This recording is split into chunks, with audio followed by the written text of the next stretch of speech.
بسم الله الرحمن الرحیم. السلام علیکم ورحمت الله وبرکاته. قدرمنو انجینر صاحبانو، په دې هیله چې روغ جوړ صحتمند اوسئ. ځوانانو غواړم په دې ویډیو کې موږ تاسو د لوړ زده کړو وزارت اړوند د معلوماتو د مدیریت سیستم سره آشنا سو. دا چې نوموړی سیستم یو آنلاین سیستم ده، نو هغه ته د لاسرسي لپاره موږ تاسو په خپل کمپیوټر کې باید یو سافټویر نه استفاده وکړو. دوستانو، هغه سافټویر ته براوزر وایي او موږ تاسو کولی شو په خپل کمپیوټر کې له مختلفو براوزرونو څخه استفاده وکړو. فرض مثال موږ تاسو کولی شو ګوګل کروم استفاده کړو، کولی شو مایکروسافټ ایج استفاده کړو، او یا هم کولی شو بل هر براوزر چې موږ تاسو په کمپیوټر کې موجود وي، مثلا فایرفاکس بل هر براوزر یې کولی شو له هغه څخه استفاده وکړو او نوموړي سیستم ته داخل شو. زه اوس راځم د ګوګل کروم څخه استفاده کوم. کله چې تاسو ګوګل کروم باندې ډبل کلیک وکړو دوستانو، موږ تاسو ته دغه صفحه راخلاصیږي. تاسو به راشئ په دغه ساحې کې به د سیستم ادرس ولیکئ. نو د سیستم ادرس چې ده دوستانو، هغه عبارت ده له hemis.edu.aa. کله چې تاسو دغه ادرس وارد کړه، نو موږ تاسو ته دغه صفحه راخلاصیږي. دوستانو، په دې صفحې کې یو بخش ډیر مهم ده چې موږ تاسو باید ورته توجه وکړو. د استفادې په وخت کې هغه دغه بخش ته کله تاسو دلته راشئ دوستانو، دا یو ډراپ ډاون مینو ده. په دې باندې کله تاسو کلیک وکړئ، دلته موږ تاسو ته کارمند استاد محصل لیکل شوي. دا په واقعیت کې دوستانو د اکاونټ یا د یوزر نحوه ده چې موږ تاسو کولی شو دوی په هغه ډول باندې سیستم ته داخل شو. یعنی موږ تاسو کولی شو د استاد په صفت، د کارمند په صفت، د محصل په صفت باندې سیستم ته داخل شو. ولې زه اوس غواړم د محصل په صفت باندې سیستم ته داخل شم، نو زه محصل انتخابوم. دلته راځم د محصل اړوند یوزر چې په واقعیت کې د موږ تاسو ایمیل اډرس ته زه د هغه نوم لیکم. دا موږ تاسو غواړو له دې ایمیل اډرس نه سیستم ته داخل شم. کله مو چې یوزر نیم چې په واقعیت کې موږ تاسو ایمیل ده داخل کړم، نو راځم د همدې یوزر پاسورډ هم دلته لیکم. کله مې چې پاسورډ ولیکه دوستانو، موږ تاسو راځو دلته ورود به سیستم په نوم باندې یو بټن ده، په دې بټن باندې کلیک کوو. کله مو چې دا کلیک دوستانو، د موږ تاسو یوزر نیم پاسورډ درست دي، مشکل ونه لري، اشتباه ونه لري، نو موږ تاسو دې صفحې ته لار پیدا کوو. په واقعیت کې موږ تاسو ته دلته سیستم راخلاصیږي. نو دلته کله چې موږ تاسو ته دا صفحه راخلاصه شوله، سیستم ته داخل شو، نو دلته موږ تاسو ته وایي چې تاسو وظیفه څه شی ده، یعنی تاسو د محصل په صفت باندې سیستم ته داخل شوئ او تاسو د کابل پلی تخنیک پوهنتون د کمپیوټر ساینس پوهنځي د شبکې د انجینري څانګې محصل یې. نو دوستانو، په دې بخش کې د ټولو نه مهمه موضوع چې ده چې موږ تاسو ورته توجه وکړو، هغه زه راځم اول دلته د ژبې انتخاب ده چې موږ تاسو د سیستم سره د سیستم څخه د استفادې په وخت کې د مشکل سره مخ نه شو. نو دا چې موږ تاسو سیستم هم پښتو حمایت کوي او هم دري، یعنی په پښتو دري ژبه باندې جوړ شوی ده. نو موږ تاسو کولی شو له دواړو ژبو نه یوه ژبه انتخاب کړو. زه راځم د اوس دپاره پښتو انتخابوم. کله چې ما پښتو انتخاب کړه دوستانو، تاسو متوجه ګورئ چې سیستم ټول معلومات پښتو ته تغیر شو. کله چې موږ تاسو معلومات په پښتو باندې شو دوستانو، نو موږ تاسو نور انشاءالله مشکل نه لرو. ټول معلومات موږ تاسو ته معلوم دي، واضح دي، کولی شو له هغه څخه په اسانۍ سره استفاده وکړو. نو بعد له دې نه دوستانو چې موږ تاسو ژبه تغیر کړه، زه راځم دلته 3 دانې اختیارونه دي یا 3 دانې اپشنونه دي چې زه دغو نه باید استفاده وکړم. اول راځم دوستانو مهالویش ته. کله چې زه په مهالویش باندې کلیک وکړم دوستانو، دلته موږ تاسو ته د موږ تاسو هفتوار تقسیم اوقات راخلاصیږي. یعنی په واقعیت کې دغه یو مهالویش ده چې سیستم کې موږ تاسو ته جای په جای شوی ده.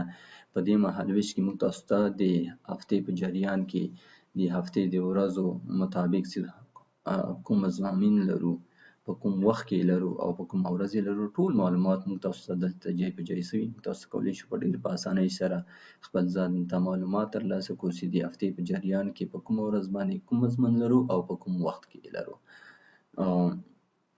بعد له هغه نه راځم دوستانو دویم بخش ته چې د پروفایل په نوم باندې ده. دویم بخش باندې کلیک کوم. کله چې ما کلیک وکړ دوستانو موږ تاسو ته دغه بخش را خلاصیږي.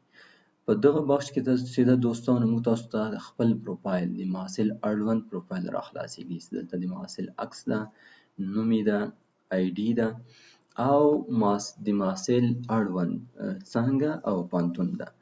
نو دا چې زه د احمد الله جان د اکاونټ نه په استفادې سره سیستم ته داخل شوی یم، دلته د احمد الله جان په اړه ټول معلومات درج جای په جای شوي دي یا درج شوي دي.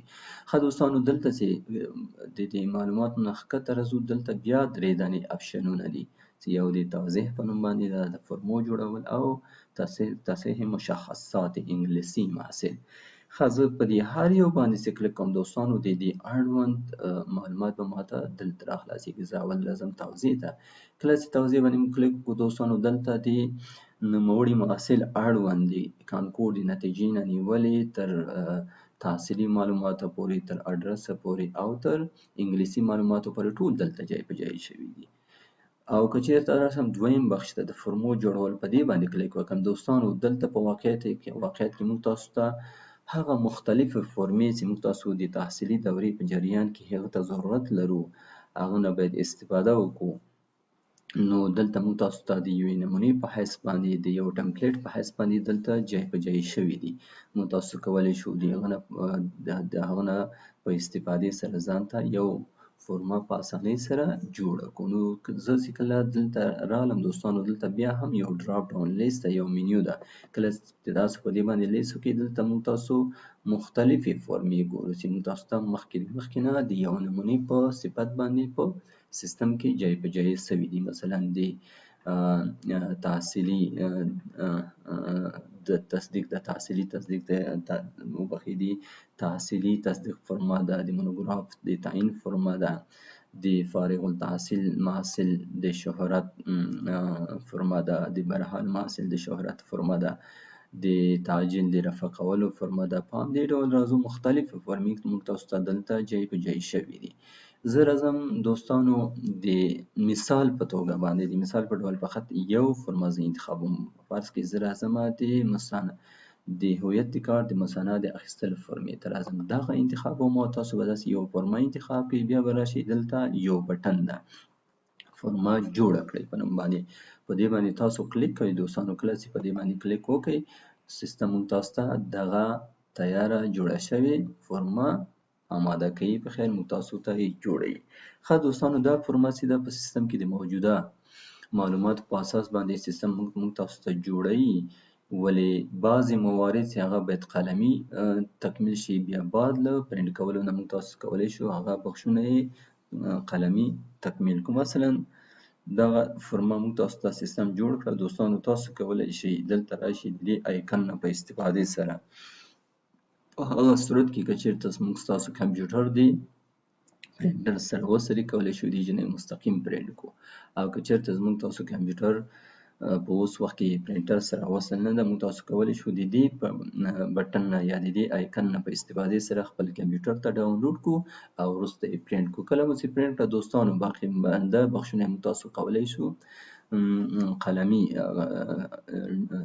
تکمیل کړو. مثلا دلته زه راځم، زه د خپل د کارت اخیستلو هغه دلیل واضح کوم چې ولې زه غواړم د خپل هویت کارت مثلا ترلاسه کړم. دلته راځم تاریخ لیکم، امضا کوم. بعد له دې نه دوستانو موږ تاسو فرما پانځۍ ته تسلیمیږي او د دې سلسله مراتب په اساس باندې دا څنګه کیږي طی مراحل کیږي. د پانځۍ د خوا نه لیږل کیږي معاونیت د محصلانو ته، عمل ته به داخل کې مربوطه بخشونو ته ځي، هغوی تاسو ته بیا د پیسو د ورکولو لپاره تعرفه درکوي. په نهایت کې موږ تاسو د کارت د هویت کارت تکمیلیږي او موږ تاسو تسلیمیږو، خپل کارت ترلاسه کوو. دا یو د مثال په توګه مې درته تشریح کړه دوستانو چې څنګه موږ تاسو کولی شو د تیاره جوړو شوو فرمونو څخه استفاده وکړو. زه اوس بیرته یو قدم شاته ځم او راځم دریم بخش ته دوستانو. مهال ویش تکمیل شو، پروفایل تکمیل شو. زه اوس راځم د زده کړیال جزئیاتو ته. دا هم یو لیست د دوستانو په داخل کې نور موارد لري. زه راځم په دې اعلامیې باندې کلیک کوم، تاسو ته دغه بخش را خلاصیږي. په دې بخش کې راځم دوستانو، هر یوې په لنډ ډول باندې په لنډ وخت کې درته تشریح کوم. اول راځم د معلوماتو بخش ته. د معلوماتو بخش ته چې راځو دوستانو، دا تقریبا مشابه دی پروفایل سره. د مخکې چې موږ تاسو راغلو پروفایل ته، معلومات هم دی نوموړي زده کړیال په اړه دی، نوموړي محصل په اړه باندې معلومات یې ولې دلته په ګروپ بندي شکل باندې شوي دي، داسې طبقه یا په ګروپ شکل باندې جدا شوي دي. مثلا په اول قدم کې د محصل شخصي معلومات دي، بیا د هغه د زده کړې معلومات دي، بیا د هغه نه وروسته د ادرس اړوند معلومات دي، او د محصل معلومات په انګلیسي ژبه دي. او که بعضې بدلونونه راوستلي، مثلا خپل معلوماتو کې هغه موږ تاسو ته دلته ښیي، او د محصل اړوند کارت ده، عکس ده، او ډیپلوم یا نور معلومات چې سیستم کې جای په جای شوي موږ تاسو ته یې دلته ښیي. ښه دوستانو، د معلومات نه وروسته راځم د ګروپ ځانګړتیاوې دي، په دې باندې کلیک کوم. د ګروپ ځانګړتیاوې دوستانو په واقعیت کې دا ګروپ چې ده یو تحصیلي دوره ده. کله چې محصلین نوي راځي پوهنتون ته شاملیږي، دا ټول محصلین په یو پوهنځي کې په یو ګروپ کې شاملیږي. نو فرض کړئ موږ تاسو فعلا محصل چې ده چې سیستم ته داخل شوی ده، دا د 1999 کال د جدود شمول د دورې اړوند محصل ده، یا د هغو ګروپ اړوند محصل ده. د هغه نه بعد د ګروپ د معلومات نه وروسته دوستانو د تعجیل په اړه باندې معلومات دي، که چېرته محصل تعجیل ترلاسه کړي. هغه نه بعد د منفکي په اړه باندې معلومات دي، که چېرته محصل منفکي ترلاسه کړي. دلته د اړوند معلومات ښیي چې په کوم کال کې اخیستې ده، کوم سیمستر کې، او کوم پوهنتون نه. او همدارنګه د تبدیلي په اړه باندې معلومات دي، چې محصل که چېرته تبدیلي ترلاسه کړي، دلته تبدیلي په اړه باندې موږ تاسو ته ټول معلومات ښیي. او هغه نه وروسته راځو د مضامینو د لیست په نوم باندې یو اپشن ده دوستانو. کله چې موږ تاسو دلته راځو، دلته موږ تاسو ته د ټولو مضامینو یو لیست ښیي سره له ټولو مشخصاتو. فرض مثال موږ تاسو په اول سیمستر کې کوم مضامین ویلي دي، د هغه مضمون شمیره ده، کوډ ده، د مضمون عنوان په ملي ژبه ده، او د مضمون عنوان په انګلیسي ژبه ده، د مضمون کریډیټ دي چې نوموړی مضمون څو کریډیټ ده، او کوم ډول مضمون ده دوستانو. دا چې موږ تاسو پوهنتون په سطحه مختلف مضامین لرو، اساسي دي، مسلکي دي، اختیاري دي، پوهنتون شمول دي، او دا مضامین لرو، او د مضمون ډول هم درته ښیي. نو دا دوستانو دا د مضامینو لیست ده، دا سیمستر وار ترتیب شوی. دلته موږ تاسو د اول سیمستر مضامین دي، د دوهم دي، د دریم دي، د څلورم دي، پنځم دي، شپږم ان تر اتمه پورې په دې ډول باندې ترتیب شوي. نو که چېرته دا د محصل په پروفایل باندې په اکاونټ باندې فرق کوي دوستانو. که چېرته موږ تاسو یو محصل سیستم ته داخليږي، هغه په دویم سیمستر کې، هغه ته امکان لري دا د اول سیمستر معلومات بدلته مضامین ولې د دویم به نه وي، ځکه تر هغه تر اوسه پورې دویم سیمستر نه ده خلاص کړی. داسې یو بل محصل راځي په څلورم سیمستر کې ده، هغه به تر دریم سیمستر پورې معلومات دلته ویني، څلورم به تر هغو پورې نه وي درج شوي. د مضامینو د لیست نه وروسته دوستانو راځو د صنفونو لیست ته. دلته موږ تاسو د صنفونو ټول مشخصات جای په جای شوي دي، د سیمستر وار په ډول باندې، د سیمستر په اساس باندې. فرض کړئ احمد الله جان چې اوس سیستم ته لاګین شوی ده، هغه د اتم سیمستر برحال محصل ده، د هغه د اتم سیمستر معلومات دلته جای په جای شوي چې کوم مضامین لري، او کوم استادان یې تدریسي په اووم سیمستر کې کوم مضامین ویلي دي، او کوم استادانو تدریس کړي په همدې ډول شپږم، پنځم ان تر اول سیمستر پورې ټول معلومات د صنفونو د سیمستر په ډول باندې دلته درج شوي دي.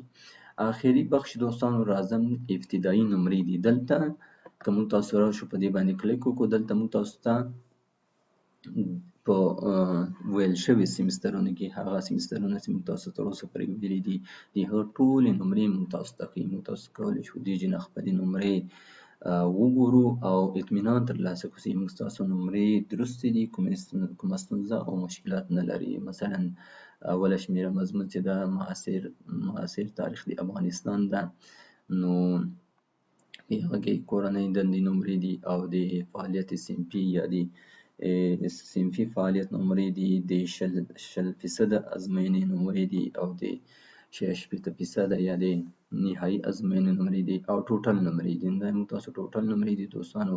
موږ تاسو کولی شو اطمینان ترلاسه کړو چې موږ تاسو په د افغانستان په معاصر تاریخ مضمون کې دومره نمرې ترلاسه کړي دي او موږ تاسو کامیابه یو. که چېرته مو متوجه شوئ چې نمرې مو مشکل لري، کولی شئ موضوع د پانځۍ سره شریکه کړئ چې بیا کېږي تاسو مشکلاتو ته رسیدګي وشي. دا و دوستانو اخري بخش د نمرو. نو تقریبا موږ تاسو دا درې اختیارات چې مخکې ما درته ویل چې درې وړه ډېر مهم دي، موږ تاسو باید د درې وړو نه د استفادې سره بلد سو. دا درې وړه بخشونه خلاص وو. راځم یو دوه بخشه چې دلته پاتې دي د دغو په اړه درته معلومات درکړم. دوستانو دغه بحث چې ده دغه د نوټیفیکیشن په اړه باندې ده، د خبرتیا او د اطلاعیو په اړه باندې ده. که چېرته د وزارت د خوا نه د محصلینو مربوط کومه اطلاعیه کومه خبرتیا خپریږي، نو تاسو ته دلته یو نوټیفیکیشن راځي او دلته هغه خبرتیا هم راته ښیي. نو تاسو کولی شو په هغه خبرتیا باندې په هغه اطلاعیې باندې کلیک وکړو، نو موږ تاسو ته خلاصیږي. موږ تاسو ته مکمل د یو صفحې په ډول باندې را خلاصیږي. موږ تاسو کولی شو وګورو چې اطلاعیه د څه په اړه باندې نشر شوې ده او څه وخت نشر شوې ده. او همدارنګه راځو د هغه نه وروسته دوستانو د نوټیفیکیشن نه وروسته راځو دلته چې د موږ تاسو نوم ده، د یوزر نوم ده، د محصل نوم ده. کله چې موږ تاسو په دې خپل نوم باندې کلیک وکړو نو موږ تاسو ته دا صفحه را خلاصیږي. دوستانو دا صفحه چې ده موږ تاسو کولی شو خپل پاسورډ تغیر کړو په دې بخش کې. د پاسورډ د تغیر کولو لپاره به دوستانو موږ تاسو اول دلته پخوانی زوړ پاسورډ لیکو، بیا به راځو دلته به نوی پاسورډ لیکو او دلته به هم نوی پاسورډ د هغه د تاییدي لپاره لیکو چې کومه ستونزه مشکل ونه لري. نو کله مو چې دا پاسورډ پخوانی پاسورډ نوی پاسورډ بیا نوی پاسورډ ولیکه، راځو دلته بټن ته چې د ثبت په نوم باندې ده موږ تاسو پاسورډ به تغیر کیږي. ولې په یو سر دوستانو که چېرته موږ تاسو پاسورډ په دې شرایطو باندې برابر و، که پاسورډ مو په دې شرایطو باندې برابر و، راځو دلته کلیک کوو د موږ تاسو پاسورډ تغیر کیږي. ښه دوستانو د پاسورډ د تغیر کولو شرایط څه شي دي؟ موږ تاسو پاسورډ باید حد اقل 8 کریکټره واوسیږي. همدا 8 کریکټره چې دي په خپل جوړښت کې باید واړه حروف او غټ حروف ولري او همدارنګه حد اقل یو دانه عدد هم په خپل جوړښت کې ولري او د دوو مشخصاتو ترڅنګ دغه پاسورډ په خپل جوړښت کې باید حد اقل یو خاص سمبولز یا سپیشل سمبولز یا خاص کریکټر ورته وایي، دا هم باید په خپل ساختار کې یو دانه ولري. نو کله چې موږ تاسو خپل پاسورډ په دې شرایطو باندې برابر کړ، راځو دلته پخوانی پاسورډ لیکو، دلته نوی لیکو، دلته بیا هم نوی لیکو، راځو په دې بټن باندې کلیک کوو یا دا بټن کېکاږو نو موږ تاسو پاسورډ په تغیر کیږي. نو دا دوستانو د لوړو زده کړو وزارت د معلوماتو د مدیریت سیستم څخه د استفادې ویډیو چې څنګه موږ تاسو کولی شو له سیستم څخه په درست ډول باندې استفاده وکړو، په درست ډول باندې داخل شو. نو دا د آشنایي یا د بلدتیا یا ویډیو چې موږ تاسو تقریبا د ویډیو آخر ته را رسیدلی، نور پکې خاص څه شی نه دی پاتې. دوستانو راځم په اخر کې فقط دلته یو بټن د کلک چې موږ تاسو کار تکمیل شو، سیستم کې مو خپل کار خلاص شو، نو د دې بټن په استفادې سره موږ تاسو کولی شو له خپل اکاونټ څخه خارج شو، له خپل اکاونټ څخه ووځو. نو په دې هیله دوستانو چې دا ویډیو تاسو ته مفید تمامه شي، تاسو وکولی شئ له خپل اکاونټ څخه په راتلونکي کې په درست ډول باندې استفاده وکړئ. نو سرلوړي او آباد اوسئ. تاسو ته ښه وختونه.